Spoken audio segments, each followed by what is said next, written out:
Assalamualaikum warahmatullahi wabarakatuh. Alhamdulillahi wa kafa. Wassalatu wassalamu ala sayyidil habibil mustafa wa ala alihi wa ashabihi ahli sidki wal wafa. Amma ba'd. Para hadirin kaum muslimin wal muslimat, ikhwan fillah, sering kita temui kadang-kadang di suatu kampung itu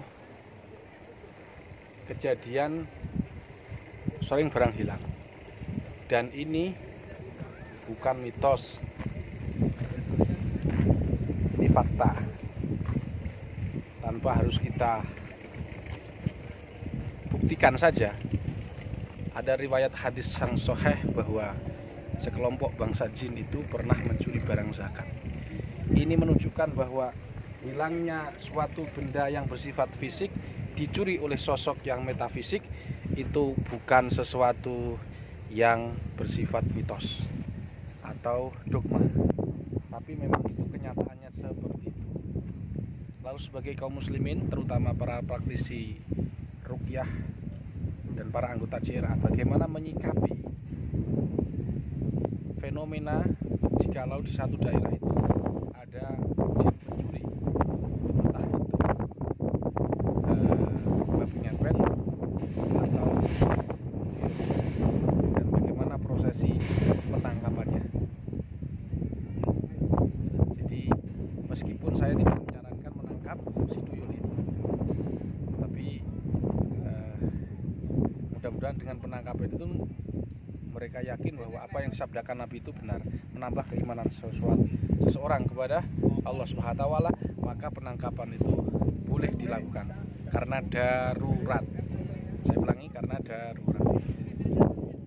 Lalu bagaimana menyikapi fenomena babi ngepet atau tuyul, jin pencuri, dan bagaimana cara menangkapnya? Caranya adalah sebagai berikut.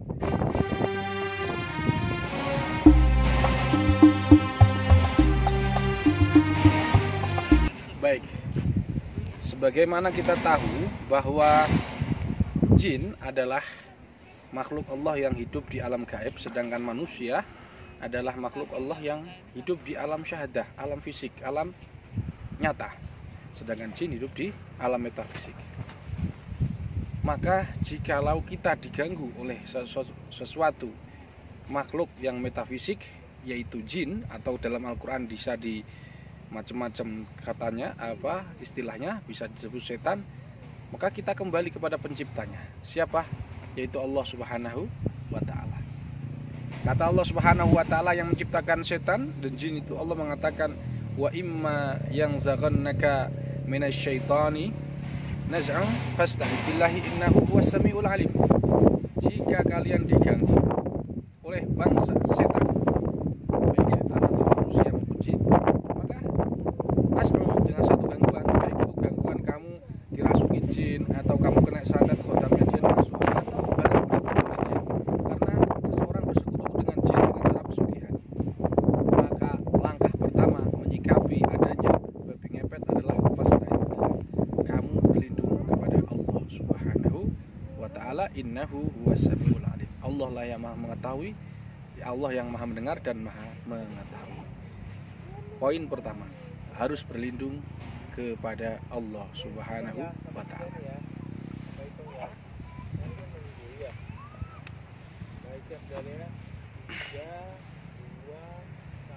Yang kedua adalah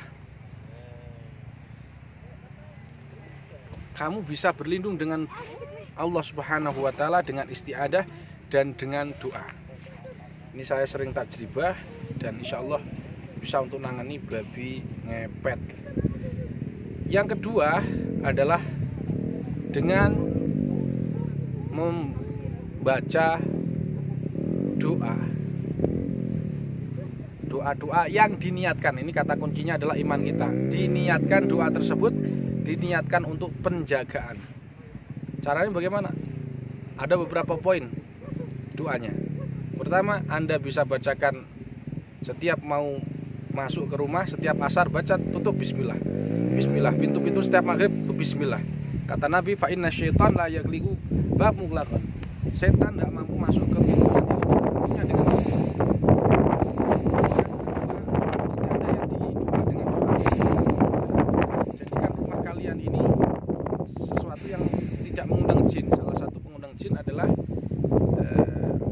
wanita yang tidak nutup aurat, patung, kemudian benda pusaka yang berkhodam. Kalau benda pusaka saja enggak, tapi kalau berkhodam biasanya itu bisa mengundang bangsa jin dan orang juga, dan tidak sering dibacakan Al-Quran. Maka kalau ada sering lampunya mati, bisa jadi, saya ulangi, bisa jadi, bukan dipastikan ya, bisa jadi ada jin yang di situ. Kalau sudah portal dari rumahmu itu sering dijadikan lalu lintas oleh bangsa jin, maka dengan mudahnya tuyul masuk ke rumahmu. Tuyul, babi ngepet masuk ke rumahmu dengan mudah. Makanya saya itu doa, jangan lupa doa bismillah ketika nutup, kemudian sesuatu yang mengundang jin masuk ke rumah jangan dilakukan. Dan kalian bisa juga membacakan beberapa doa, antara lain Yasin ayat 9, waj'alna min baini aydihim saddan wa min khalfihim saddan faghshaynahum fahum la yubsirun, ataupun dengan ayat muqatta'ah. Kalau di YouTube saya ada namanya ayat muqatta'ah, yang itu dibacakan juga oleh salah satu sahabat. Itu ada riwayatnya. Ayat muqatta'ah itu ditulis atau dibaca di tempat yang sekiranya jin itu ngambil, misalkan di kotak, maka dikasih tulisan itu. Ada ayatnya untuk menjaga harta kita berbebas dari gangguan bangsa jin. Jadi insya Allah dengan doa-doa itu, dengan ditukung doa pagar dari kita, pagar gaib dari kita, karena ini makhluknya metafisik, maka pagarnya juga fisik, metafisik. Pakai doa sudah didukung, dan didukung pula sesuatu yang tidak mengundang bangsa jin masuk ke tubuh kita, ke rumah kita. Antara lain yang saya sebutkan tadi. Insya Allah dengan seperti itu rumah kita insya Allah akan dijaga Allah dari gangguan bangsa jin.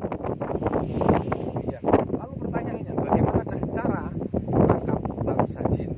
Caranya adalah sebagai ini. Bagaimanakah cara menangkap bangsa jin? Kita tahu Abi Hurairah radhiyallahu an pernah menangkap bangsa jin, tapi di alamnya.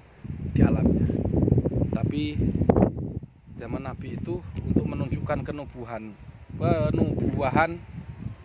para nabi. Tapi zaman sekarang sulit ditemukan. Maka kalau ada jin ditangkap kamera itu pasti hoax. Saya katakan pasti hoax. Itu manusia. Boleh sampai direkam sampai berapa durasinya, lebih dari 5 menit, itu dusta. Cara penangkap bangsa jin itu tentu ini dengan cara membaca reduksi energi di orang yang pernah melihatnya. Pada postingan dulu saya sampaikan kalau mediumisasi itu ada kelemahannya. Kalau mediatornya orang yang sering kesurupan, karena sering kesurupan itu bisa jadi ego state atau abreaksi. Tapi bukan berarti saya melarang mediumisasi, karena prakteknya di ruqyah syariah pun juga saya pernah lihat, dan sering saya lihat ternyata orang pasien dikelilingkan rumah dan itu jinnya masuk. Nah, seperti itu bisa jadi sama seperti mediumisasi, dan mereka mengatakan itu syariah. Maka sebenarnya boleh-boleh saja. Jikalau di satu daerah ada tuyul, pencuri atau babi ngepet, caranya adalah cari orang yang sudah pernah melihat sosok tersebut dengan nyata. Maka kemudian siapkan dia, kamu pernah lihat? Benar pernah lihat. Nanti kalian istiadah kepada Allah, minta pertolongan kepada Allah untuk menarik jin yang tadi dilihat. Jadi sebenarnya itu bukan mediumisasi dalam konteks ini mediatornya, bukan. Tapi sebenarnya di matanya itu sudah ada reduksi, rendapan energi karena dia pernah melihatnya, ada portal. Maka ketika kita pengen menangkap si jin itu, cukup pegang kepalanya aja, bacakan ainama inna waliyallahu alladzi nazzalal kitaba wa yatawallas salihin. salihin aina ma takunu ya'ti bikumullahu jami'a innallaha ala kulli syai'in qadir. Dengan satu catatan, orang yang melihat itu kebanyakan pusing. Kalau pusing insya Allah bisa tarik. Dan niat aja narik, dan nanti jinnya itu akan karena pernah jalan ke otaknya, ke matanya, maka akan masuk ke seseorang itu dan tanya aja. Nah, itu ditangkap, terus kemudian ya tentu kita dakwai dengan baik, diislamkan. Kalau nggak mau ya kita keluarkan paksa, terus kita bentengi keluarga. Demikian. Sekali lagi, jikalau kita diganggu oleh bangsa jin, berlindunglah kepada Allah, jangan kepada dukun, jangan kepada minta bantuan jin yang lain. Akan semua memperparah akidah kita, rusak akidah kita, dirusak oleh bangsa jin. Dan jangan pula takut kepada mereka. Dzalikumus syaitan yukhawwifu awliya fala takhafu. Demikian saya siarkan langsung cara seseorang ya, seorang praktisi ruqyah menyikapi adanya fenomena babi ngepet atau tuyul di daerahnya dan cara menangkapnya. Saya siarkan langsung dari dekatnya pun Teletabis. Mudah-mudahan manfaat. Subhanakallahumma wa bihamdika asyhadu an la ilaha illa anta astaghfiruka wa atubu ilaik. Assalamualaikum warahmatullahi wabarakatuh.